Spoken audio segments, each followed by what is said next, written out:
Est-ce que l'IA pourrait remplacer certains métiers? Disons qu'elle a déjà commencé. En fait, j'ai l'impression que ChatGPT, il va toujours dans mon sens aussi. Je suis la meilleure, quoi. Utiliser mal ChatGPT rend bête en fin de compte. Est-ce que tu peux me donner 3 métiers qui aujourd'hui existent, mais qui dans 10 ans ne seront peut-être plus d'actualité? Rufus, c'est le chatbot d'Amazon. Et à la fin de l'année 2025, Amazon estime qu'il a déjà apporté 10 milliards de dollars de ventes additionnelles. Donc dès que tu utilises une IA, non seulement gratuite, mais une IA personnelle, il faut que tu considères que tout ce que tu lui envoies, tu lui as partagé, c'est plus à toi.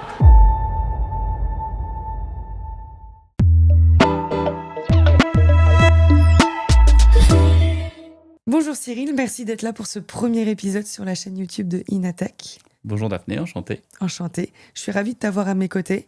On va parler de l'IA en règle générale, de manière générale. Général, C'est ça. de l'IA générative. De l'IA générative. Donc toi, exactement, tu es formateur actuellement chez Inatech, Exactement. mais tu as eu plein de vies avant. Tout à fait. T'as travaillé pour la SNCF. Ouais, 15 ans dans les filiales de la SNCF, tout à fait. Tu as fait une école prestigieuse, L'école des mines à Saint-Étienne. Ouais. J'ai fait l'école des mines à Saint-Étienne et on travaillait déjà sur l'intelligence artificielle. Ah ouais?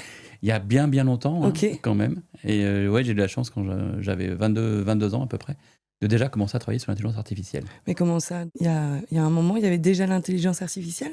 Oui, Sous l'intelligence quelle forme? artificielle, c'est un concept qui date des années, fin des années 50 déjà. Ok. On a toujours voulu faire en sorte que l'informatique ressemble au cerveau humain.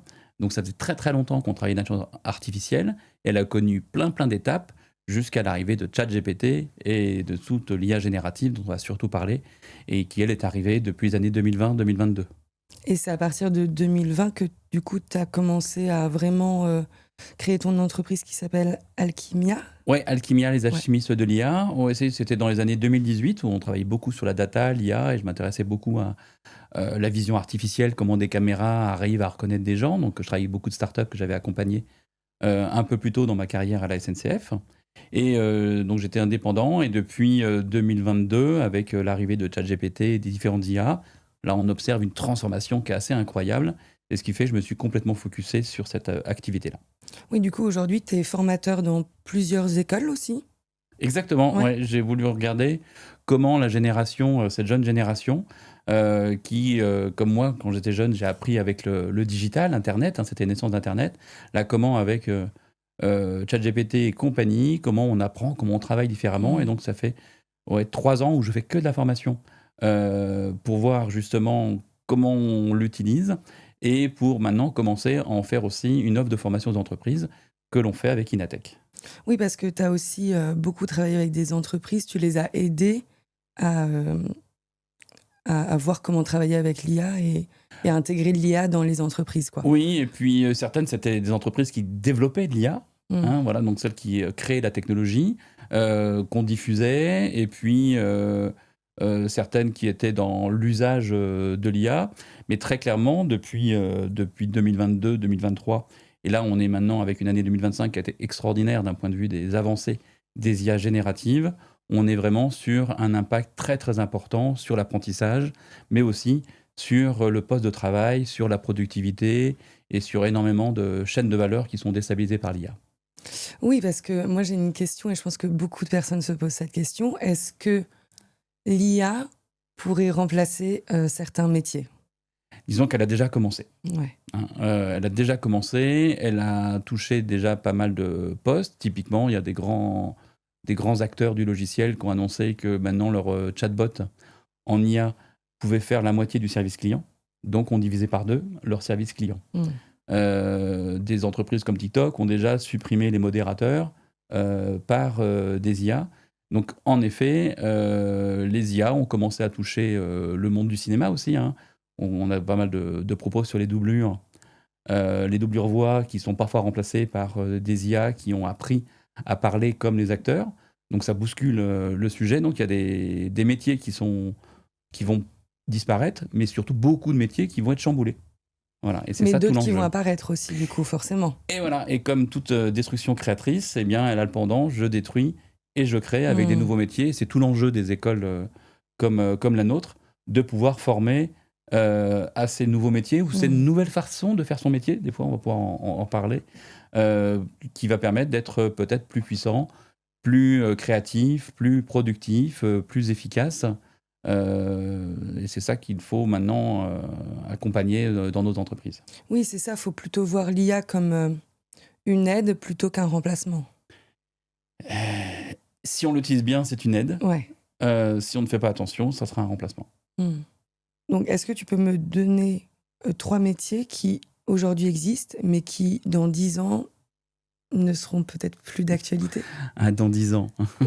Peut-être 5. Exactement. Enfin, dans une durée très proche quand même. Ouais, s'il faut revenir en arrière, il ne faut pas oublier que ChatGPT, qui est quand même le fait générateur, le nouvel usage, il a fêté ses 3 ans en novembre. Ah ouais, déjà. D'accord.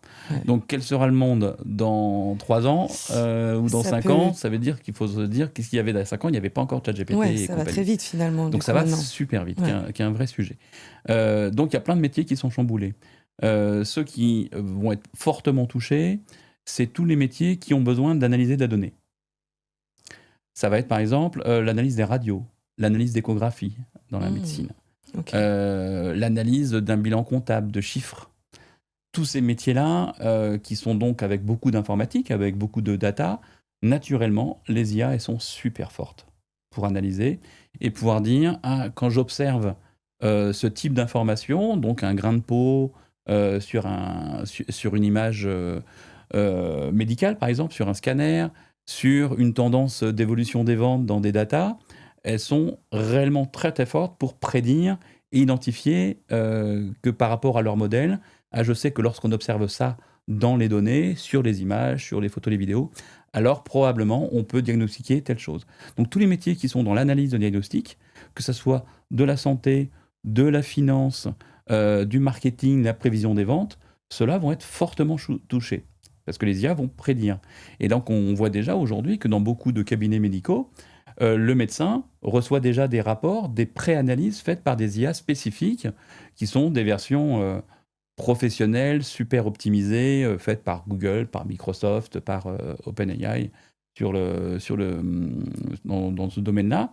Et tous les métiers, donc où il y a de la data et où il faut analyser, prédire, vont être fortement touchés. Voilà. On commence à voir des projets dans les Émirats arabes de médecine et de cliniques complètement IA, où les médecins ne font plus que valider, invalider des propositions faites par des analyses d'IA. Voilà. Donc ça va changer. Par contre, il faudra bien toujours les gens pour observer, pratiquer, mettre dans le scanner. Donc les gens qui font de la proximité, qui font du physique, ceux-là sont là. Par contre, toutes les couches intermédiaires sont des professions qui sont menacées, car les IA ont une capacité de prédiction excessivement élevée. Elles sont créées comme ça. Mais la question que je me pose, c'est que, en tant que patient, est-ce que c'est rassurant de se dire que c'est une IA qui a fait mon diagnostic? Il faut avoir en tête qu'aujourd'hui, ChatGPT a observé qu'ils avaient 260 millions de personnes qui demandent conseil à ChatGPT pour des sujets de santé. Donc, ils en font un axe majeur. Donc, ils ont racheté des entreprises de santé, etc. Car les gens ont une telle confiance dans leurs agents de type ChatGPT qu'ils n'ont aucun problème à leur poser des questions. Donc les patients, en fin de compte, ils ont envie d'avoir des réponses, d'avoir plusieurs réponses, un deuxième avis. Donc il n'y a pas vraiment de difficulté, globalement, d'usage et d'appréhension. Le sujet, c'est est-ce que c'est fiable? Oui. Voilà. Donc ça va très très vite et les gens vont le faire, le font déjà naturellement. Donc cette chaîne-là, elle est en train d'être bousculée très très très rapidement, en fin de compte. Donc tous les métiers qui sont sur la chaîne, là, vont être bousculés et il va rester, j'espère, encore des humains pour prendre des décisions. Mais l'aide à la décision, elle est de plus en plus sophistiquée et accompagnée par les IA. Oui, par exemple, moi, mon père, il est médecin. Et déjà, la technologie, il y a plusieurs années, elle a commencé à rentrer dans son cadre médical. Et aujourd'hui, il voit comment essayer de travailler avec l'IA. Voilà, c'est tout l'enjeu de la formation, c'est que de toute façon, elle arrive. Ouais. Elle est inéluctable. Pourquoi elle est inéluctable? Parce que, c'est un process industriel, d'innovation, d'acceptation, tant des humains que du modèle économique, qui date depuis de nombreuses années. Et comme le digital, et en particulier depuis le Covid, où on s'est tous habitués à utiliser Zoom, etc., donc le digital ne fait plus peur. derrière, l'IA, elle est maintenant, elle s'immisce en tant qu'outil digital ultra avancé sur tous les process de vision, de travaux, de mails, donc tout ce qui est digital, donc elle est partout. Donc chacun des métiers qui utilisent beaucoup de données, comme la santé, vont évoluer. Donc c'est logique qu'aujourd'hui, il a aussi des personnes qui arrivent en disant ah, j'ai d'abord demandé à ChatGPT qui m'a dit c'est quoi ce bouton-là. Comme dans le monde du tatouage, les tatoueurs vont arriver des gens qui ont fait faire à ChatGPT ou d'autres Gemini, Nano Banana le dessin de leur tatouage. Les gens utilisent des IA pour s'aider, pour avoir des idées, pour avoir des conseils, voire parfois pour avoir un suivi. C'est devenu quasiment un psychologue, voire un psychiatre, avec plus ou moins de dérives. Mais c'est devenu un outil du quotidien, ces IA-là. C'est vrai que moi, je l'utilise de temps en temps. Ah. J'essaye de pas trop l'utiliser, mais j'ai déjà demandé à ChatGPT pourquoi j'avais tel ou tel truc sur mon corps. Voilà. Donc, mais par contre, tout ce qui est un peu psychiatrie, en fait, j'ai l'impression que ChatGPT, il va toujours dans mon sens aussi. Ah, je suis la meilleure, quoi. Exactement, tu as raison. Même si j'ai fait un prompt qui dit soit dur, soit honnête et me caresse pas dans le sens du poil, quoi. Il le fait j'ai l'impression, si il le fait. Ouais, il te caresse toujours dans le sens du poil. Il me caresse poil. toujours, quoi. En fait, ils sont créés comme ça. Ouais. Ils sont créés comme ça. Ils sont là pour faire plaisir, ou certains pour être utiles. D'accord ? Donc, ils se positionnent vraiment comme des assistants, et avec le côté, on va appeler ça un biais, d'être toujours le plus souvent d'accord avec toi. Ouais. Et en fin de compte, c'est ça tout le sujet. C'est pour ça que dans le monde de la formation, c'est extraordinaire, parce qu'il est capable de générer autant d'excellentes réponses que des réponses complètement fausses, parce qu'il a envie de faire plaisir. Il cherche non pas à prédire ce qui est juste, mais ce qui va te sembler le plus intéressant pour toi et le plus te plaire. Et donc, ils utilisent effectivement des mécaniques de flagornerie.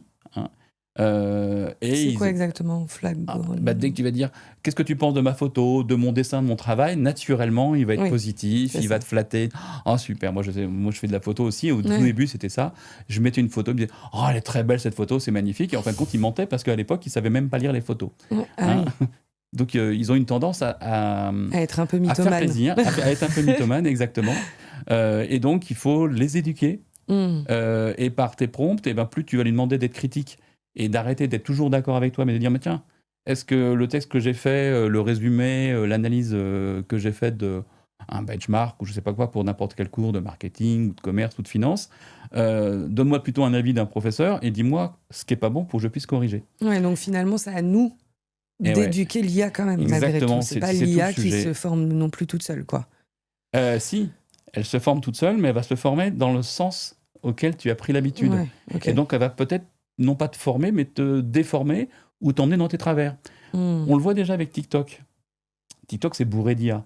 TikTok, quand on commence à regarder une tendance, voir un sujet autour de l'anorexie, par exemple, c'est terrible. Et donc, une fois qu'on a commencé à regarder une ou deux vidéos, naturellement, le flux ramène ça. Et avec le risque de personnes qui tombent en fragilité et qui vont ne voir plus que des vidéos d'anorexie ou de tendances suicidaires, c'est les sujets qu'on a eus, qui sont tristes, voire abominables, et ces IA ont toujours cette tendance-là. Donc si à l'inverse, on l'emmène toujours à dire « Ah non, je veux que tu m'aides à être meilleur, que tu trouves les défauts, que tu m'aides à améliorer ma traduction en langue, mon analyse économique ou ma photo, mon image », plus elle va s'habituer à être exigeante et elle va t'aider. Par contre, plus tu l'utilises bêtement ou de façon trop naïve, eh bien, c'est ce que j'observe sur mes étudiants qui ont tendance à régresser en fin de compte. Et il y a des études qui montrent que l'IA générative, utiliser mal ChatGPT rend bête en fin de compte. On a une dépendance. C'est un petit peu comme aujourd'hui, quand on n'a pas son Waze dans sa voiture pour trouver sa route, quand le GPS est en rade, on a un peu perdu les réflexes de lire sur une carte, etc. Donc si au fur et à mesure que l'on travaille, on demande à chaque fois à ChatGPT, dis-moi combien font 2 plus 2, est-ce qu'il faut mettre un S après un verbe du premier groupe, après un tu, si on lui demande à chaque fois, on va plus savoir le faire. Oui. Voilà, donc on a cette dépendance cognitive qui fait que ces IA sont à la fois extraordinaires avec une puissance de feu et vont sauver des vies, vont découvrir des choses, mais aussi vont entraîner des gens vers des dépressions ou des bulles affectives ou à être plus bêtes qu'avant. Donc, comment faire en sorte que l'IA ne devienne pas dangereuse, finalement ? Oui, comment elle Est-ce devient que... positive après? Oui, positive. Est-ce que il pourrait y avoir des lois? Enfin, comment faire en sorte qu'il y ait une restriction et qu'il n'y ait pas... La formation. Ouais. Hein, on a 2 sujets. On a effectivement les lois, et ça c'est tout l'enjeu typiquement de ce que fait l'Europe, qui essaye de protéger au maximum les consommateurs, les Européens, des IA qui seraient trop intrusives, qui vont vous reconnaître par des caméras et qui vont être capables d'identifier comment tu t'appelles dès que tu rentres dans un magasin. Ça, c'est des choses qui sont autorisées en Chine, qui sont interdites en Europe, sauf quand ça va être des usages ultra précis, dans des cadres ultra légiférés, sur des bâtiments publics, sensibles ou autres. Mais la caméra qui reconnaît les gens dans la rue, normalement, c'est interdit en Europe par l'IA Act. Donc on a le sujet de ce que les lois vont pouvoir faire. Et il y a surtout le fait qu'il va falloir former les gens pour bien l'utiliser, ne pas l'utiliser de temps en temps, et améliorer leur productivité. Donc ça va être tout l'enjeu de tous les ateliers et formations que l'on va faire, justement pour permettre d'être beaucoup plus performants et ne pas tomber dans les biais, les risques qu'elles emmènent, parce que comme toute technologie surpuissante, elles sont capables du meilleur comme du pire. Et du coup, est-ce que tu penses qu'il faudrait faire, même dès le collège, dès le lycée, des classes de formation d'IA, de prévention, parce que moi j'avais vu une vidéo d'un gars qui disait mais du coup toi t'es de quelle année? Elle avait dit 97 comme moi, et donc il n'y avait pas encore l'intelligence artificielle, enfin en tout cas pas Voilà. comme aujourd'hui avec ChatGPT, et le gars disait mais en fait je sais pas comment vous avez pu, nous lycéens on sait pas comment les 90 ils ont pu passer leur bac sans ChatGPT.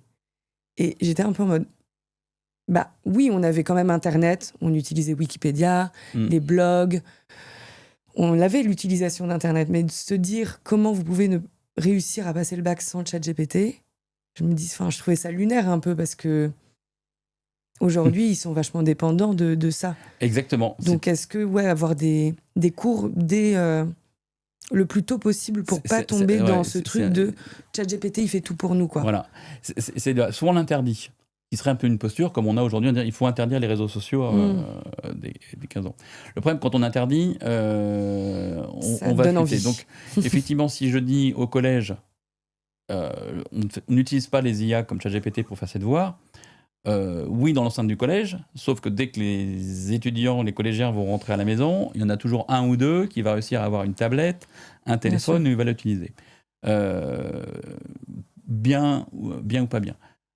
Par contre, si effectivement on ne forme qu'avec les IA, et c'est un petit peu tout le problème aujourd'hui, on estime qu'on a mis trop de numérique dans la formation et pas assez importante, donc les gens vont déléguer leurs compétences à l'IA qui va leur apprendre à lire, à compter.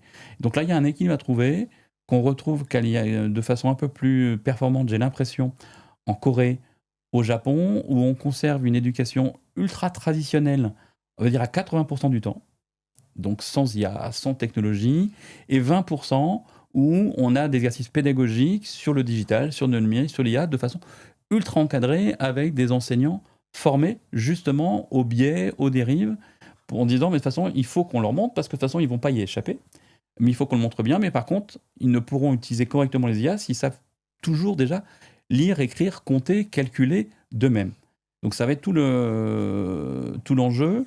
Et effectivement, moi je commence à voir des étudiants qui ont un bachelor, ou c'est ChatGPT qui a eu le bachelor à leur place, voire des masters. Donc là on a des vrais enjeux d'équilibre entre la facilité d'usage, la puissance possible disponible, et la capacité d'apprentissage. Ils ont des fusées, ils ont une Formule 1 à disposition, mais est-ce qu'ils vont quand même réussir à savoir encore faire du vélo? C'est un petit peu le sujet. Ça va être tout l'enjeu, à mon avis, des prochaines années. Pour la partie, on va dire, éducative et grandes écoles. Et il faut le faire aussi en entreprise, parce qu'en entreprise, on va se retrouver pareil. Vous allez retrouver avec des jeunes qui vont arriver en entreprise avec ChatGPT, Nano Banana, hop, en 1 heure. Moi, j'ai des étudiants qui me disent, moi, en 1 heure de travail, je fais ce qui était prévu pour la journée. Qu'est-ce que je fais du reste de ma journée? Mais est-ce que du coup, vraiment, est-ce qu'il a compris ce qu'il a fait? Est-ce que même il s'est relu ou pas, quoi? Et voilà, c'est tout le sujet. Enfin, est-ce qu'il s'est relu? Est-ce qu'il a relu ChatGPT, quoi? Voilà, et les meilleurs, l'ont relu, et puis surtout, ont vu qu'il n'y avait pas que ChatGPT, et qu'il y a plein d'autres outils, parfois plus puissants, performants. et ceux qui, effectivement, se sont parlus, mais ont eu un travail peut-être de meilleure qualité que s'ils l'avaient fait eux-mêmes. C'est tout le sujet. Et donc, c'est pour ça que c'est vraiment un sujet de formation. Donc, il y aura la loi pour protéger peut-être surtout les plus faibles ou les plus en situation de risque par rapport à ces usages-là. L'équilibre entre ce qu'on doit faire et apprendre sans IA, avec IA dans les écoles. Et puis après, le fait qu'il va falloir développer sa lecture, sa criticité, son regard critique et son niveau d'exigence pour aller plus loin. Et effectivement, avec les bonnes IA, moi, les meilleurs étudiants, à eux tout seuls, les 2-3 meilleurs font un meilleur travail que toute la promo réunie. Voilà. Je dis beaucoup de ChatGPT, mais quand je parle de ChatGPT, pour moi, ça regroupe l'IA, ce qui est faux. Mais du coup, quels sont les différents types d'IA qui existent? Enfin, là, je dis ChatGPT, mais il y a aussi Gemini. Ouais. Est-ce qu'il y a d'autres exemples que tu pourrais nous donner? Voilà. Alors, cette famille-là, c'est ce qu'on appelle les LLM, d'accord, les Large Language Models.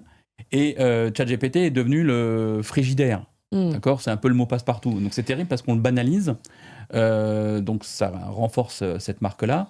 Et ça en fait oublier. Donc, typiquement, quand on écoute les journaux, on parle toujours de l'IA égale ChatGPT, alors que ce n'est pas le cas. Et aujourd'hui, les concurrents, donc Google, Anthropic ou le Meta, donc Facebook, ont d'autres technologies super intéressantes, super puissantes. On connaît aussi Grok, même si on connaît par la vision un peu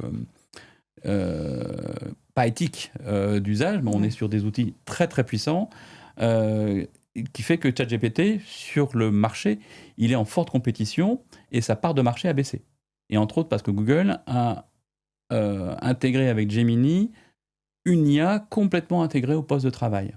Donc celle-là, elle est incroyable en entreprise parce qu'elle est connectée à votre mail, elle est connectée à votre Drive, à vos documents. Et donc, quand on commence à bien l'utiliser, celle-là, elle permet de développer une super puissance. Meta est aussi très, très utilisée avec ces IA qu'on appelle la gamme Llama, avec 2 L. Et Anthropic, c'est une boîte qui est née il y a quelques années, qui est devenue un des standards de l'IA pour développer du code. Et donc aujourd'hui, dans le monde du développement informatique, les outils Claude, Sonnet, donc développés par Anthropic, sont d'une performance extraordinaire et viennent changer complètement l'industrie du logiciel et du développement informatique. Donc c'est pour ça qu'il faut sortir du ChatGPT. Il n'y a pas que ChatGPT dans la vie d'IA. Et ça, c'est la version américaine. Mais on a aussi des belles IA en Europe, comme Mistral, qui est le fleuron français, donc qui devrait être typiquement utilisé beaucoup plus en école. Ça serait un peu logique de s'appuyer dessus, mais il reste fragile parce que c'est qu'un acteur. On a quelques-uns aussi en Allemagne, mais surtout, on a d'énormes modèles très performants chinois. Et donc l'Europe, on a quelques modèles. Les Américains sont très en avance de phase avec les GAFAM qui sont très très à la pointe. Amazon a aussi les siens, il ne faut pas les oublier. Mais il faut aussi regarder Qwen d'Alibaba, DeepSeek, qui est un peu l'équivalent de start-up comme Anthropic venu un peu de nulle part et qui a cartonné. Donc on est dans un monde où il faut se rendre compte, et c'est tout l'objet, qu'il y a plein d'IA disponibles, plein de LLM, et en fonction de son habitude de travail, de ses envies, de son métier, il faut être capable de jongler avec toutes celles-là. Et autour de ces grands modèles, vous avez plein d'IA qui sont arrivés, dédiés à la vidéo, dédiés à l'image, et plein d'outils qui utilisent ces IA-là pour créer des logiciels dans le monde du RH, dans le monde de la finance. Donc c'est devenu un écosystème beaucoup plus complexe qu'on l'imagine. Et c'est tout l'enjeu en entreprise. Donc aussi pour les étudiants, on va dire plutôt au niveau de master, là, de sortir et de voir un petit peu les différents usages des technologies. Mais en entreprise, c'est des vrais choix d'architecture, de transformation qui sont derrière l'usage simplement de l'IA, en fait. Et toi, du coup, tu utilises l'IA de manière régulière. Et est-ce que tu as une IA préférée? Ah ouais, j'ai plein d'IA préférées. Ouais. Une IA qui est extraordinaire, qui est celle du quotidien, elle s'appelle Perplexity. Ok. Perplexity, parce que c'est une IA qui a été créée par des anciens Google, dans une optique de concurrencer Google, mais le Google que l'on connaît pour rechercher de l'information. Et plutôt que d'avoir des onglets et des réponses, Perplexity, des listes de marques, par exemple, Perplexity donne des réponses. C'est plus un moteur de recherche, c'est un moteur de réponse. Et dès que j'ai découvert cette IA-là par rapport à ChatGPT, Perplexity donne des sources. Et ça, c'est extraordinaire. C'est un outil de recherche et qui nous permet de savoir comment il a trouvé l'information. Donc, dans le domaine de la veille, pour lire qu'est-ce qui se passe dans le monde de l'IA, qui est le sujet qui m'intéresse, mais ça peut être aussi qu'est-ce qui se passe dans le monde du sport, dans le monde de la tech, dans le monde de la mode, dans le monde du journalisme, peu importe. Derrière, c'est une IA qui est un nouveau moteur de recherche, qui remplace mon Google habituel, et qui est celle qu'il faut utiliser pendant les études ou au quotidien, quand on veut savoir ce qui se passe dans le monde, pour faire sa veille. J'utilise aussi qui m'aide pour la cuisine, certainement, pour mes recherches. Pour les petites recettes. Voilà, pour les petites recettes, exactement. Quand tu es en voyage, tu prends la photo du menu, hop, il te la traduit. Et il peut même te dire, ah bah ça, vous n'allez pas aimer parce qu'il y a une allergène, parce que je connais vos habitudes. Oui. Donc voilà, moi j'aime beaucoup Perplexity. Et sinon, toute la gamme de Google, donc Gemini, que j'utilise énormément parce qu'elle est très intégrée à mon poste de travail. Pour les gens qui sont plutôt en environnement Windows, on a Copilot qui est le concurrent. Donc tout va dépendre aussi de tes habitudes et de ce que l'entreprise a comme asset technologique. Mais Gemini a fait une remontée spectaculaire depuis la version 2.5 et la version 3. Et il est vraiment très très haut dans les standards. Ça, j'aime beaucoup utiliser. Et puis, il y a une autre IA américaine qui est une IA qui utilise des autres IA. C'est ça où ça commence à être intéressant. Ça s'appelle GenSpark. Son concurrent de Singapour, Manus, a été racheté par Meta.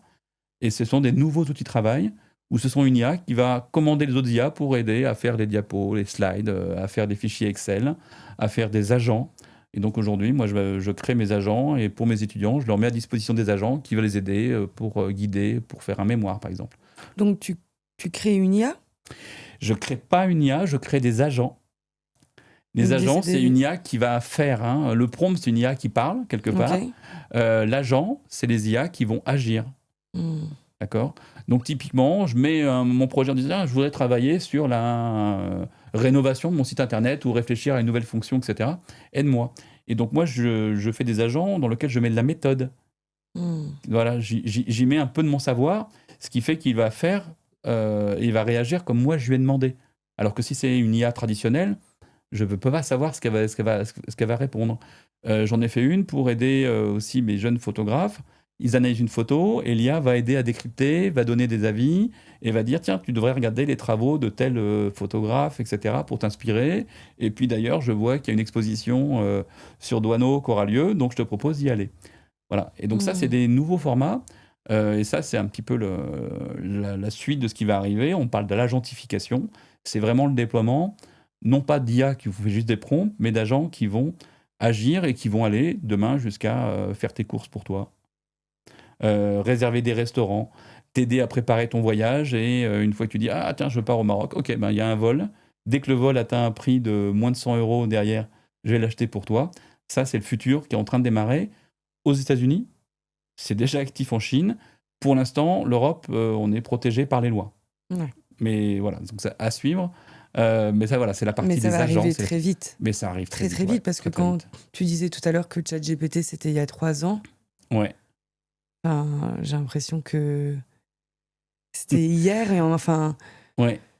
3 ans, mais j'ai l'impression que c'est très loin et enfin. Voilà. Ouais, et si on prend un exemple, une proportion énorme. L'été dernier, on se rend compte que pendant les Amazon Prime Day, d'accord, eh bien, il y a un pic d'usage de ChatGPT.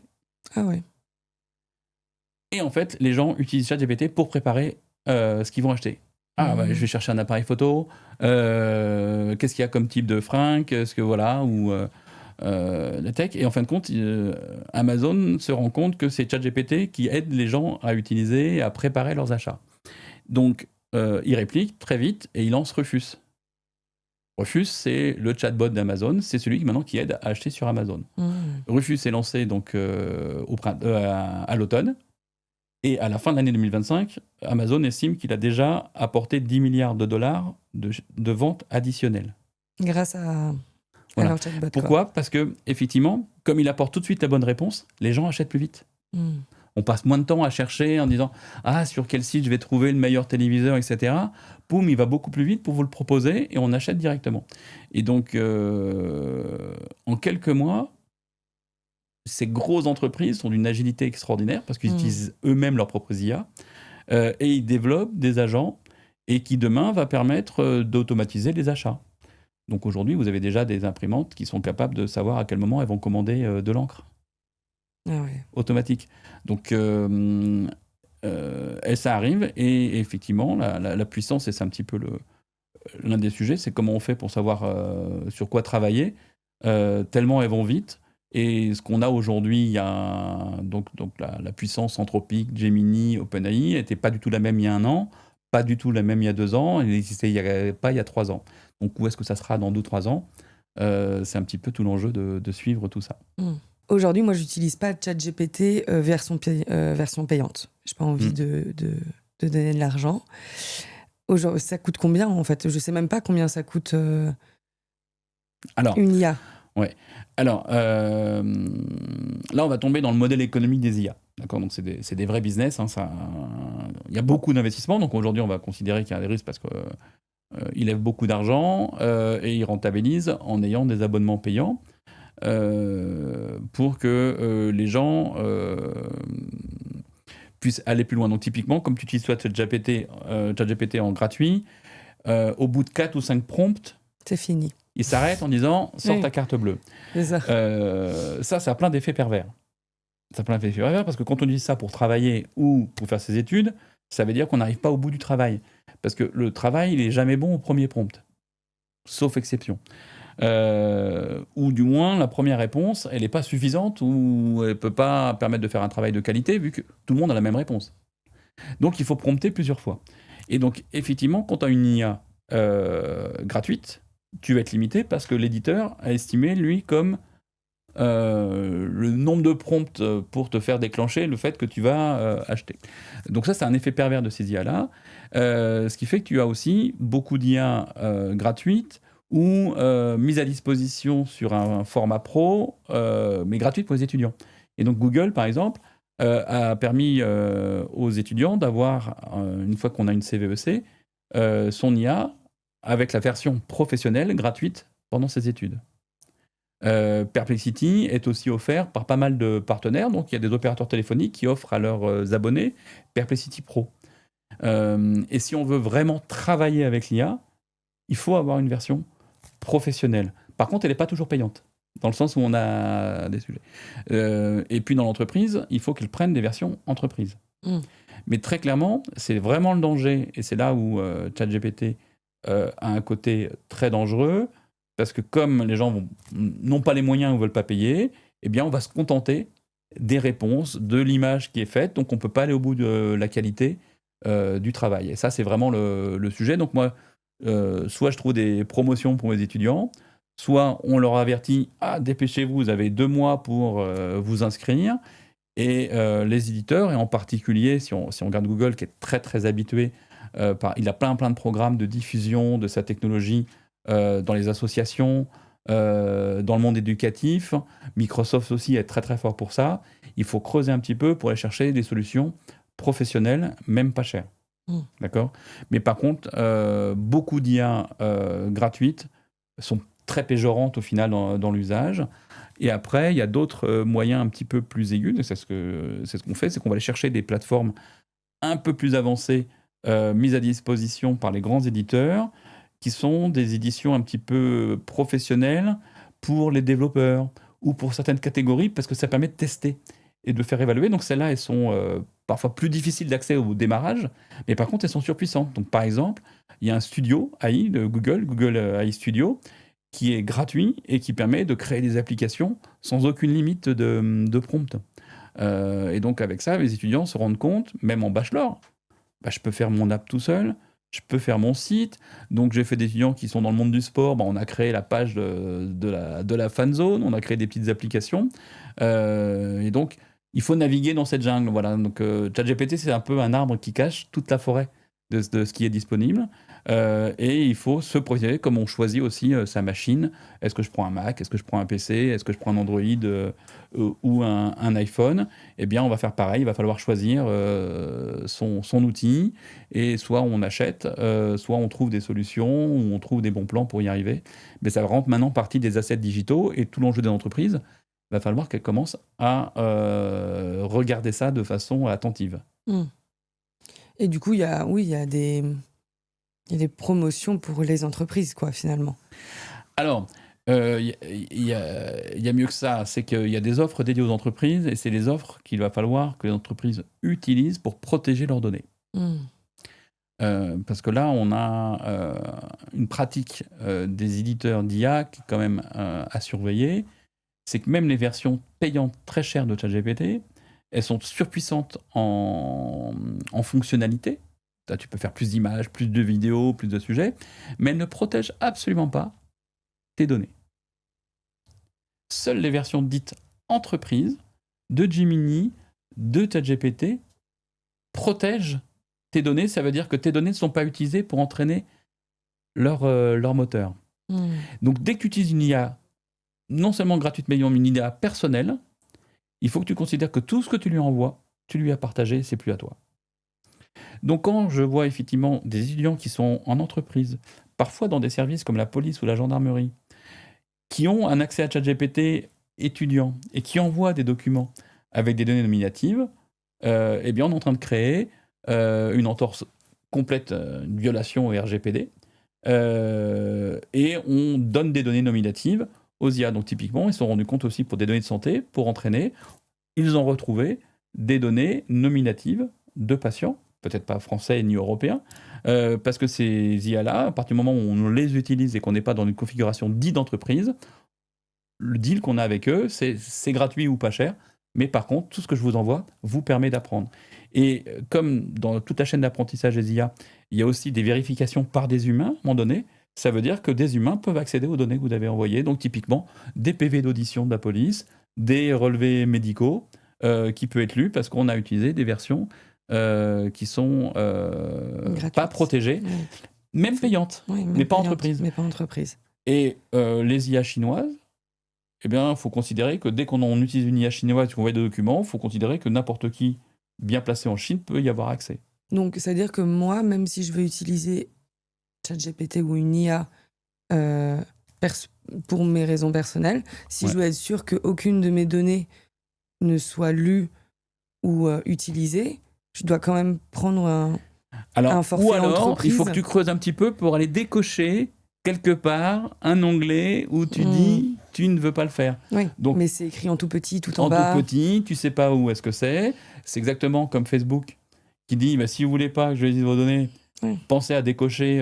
D'aller dans paramètres, de machin. Voilà, et c'est là où l'Europe, justement, essaye de protéger ces usages-là, donc c'est ce qu'on appelle le consentement et tout, parce que c'est très clairement des IA ultra intrusives. Et à la fois, le sujet, c'est qu'elles sont utiles. Elles me répondent bien parce qu'elles connaissent mes données. Donc si je lui donne pas mes données, parce qu'elle me propose n'est pas ultra intéressant, donc on est un peu coincé. C'est très difficile finalement de se priver du fait qu'ils te connaissent, qu'ils connaissent ses habitudes, donc il va bien te parler, il va bien te récompenser, il va te donner des données, des documents tels que tu aurais voulu les faire toi-même. Donc si tu désactives ça, il est beaucoup moins utile. Oui. Donc on est ça piégé devient par plus le mon système. pote, quoi, finalement. On est piégé. Voilà. Hein ça devient plus mon pote, quoi. Voilà, exactement. C'est quelqu'un de neutre, il est beaucoup moins intime avec toi, donc voilà. Donc le piège, il est là. Et avec le sujet assez terrible, et c'est là où on devrait avoir un peu plus de travaux et de pédagogie, c'est qu'aujourd'hui les données qui sont envoyées ne sont irrécupérables. D'accord. Et normalement, dans le cas du RGPD, à partir du moment où tu donnes des données à une marque, quand tu dis je ne veux plus que tu m'écrives, je veux que tu supprimes mes données. Les IA, une fois qu'elles ont avalé des données, qu'elles sont intégrées dans les modèles, etc., dans les algorithmes, dans les poids, on va appeler ça, ces données sont inaltérables, sont non récupérables. Oui. Donc, quelque part, ils sont en entorse au RGPD à chaque microseconde d'usage. Mais on a maintenant une balance entre leur fonctionnalité, les avantages qui provoquent et ce sujet-là. Et on a sur plein de métiers des enjeux de propriété intellectuelle, il y a déjà des procès, C'est une fois qu'elles ont commencé à lire des livres, des articles de journalistes, des films, etc. Elles sont capables de les reproduire. À qui est la propriété. Et donc, on a une tendance aux États-Unis à vouloir considérer que cette notion de propriété intellectuelle n'a plus de sens, en fait. En tout cas, merci beaucoup, Cyril. Moi, j'ai beaucoup appris aujourd'hui. On va se retrouver sur un prochain épisode. D'ailleurs, si vous voulez voir le prochain épisode, n'hésitez pas à vous abonner à la chaîne YouTube Inatech. Et si vraiment vous souhaitez vous former, il y a toutes les informations qui sont dans la bio. Nos formations sont 100% prises en charge. À bientôt.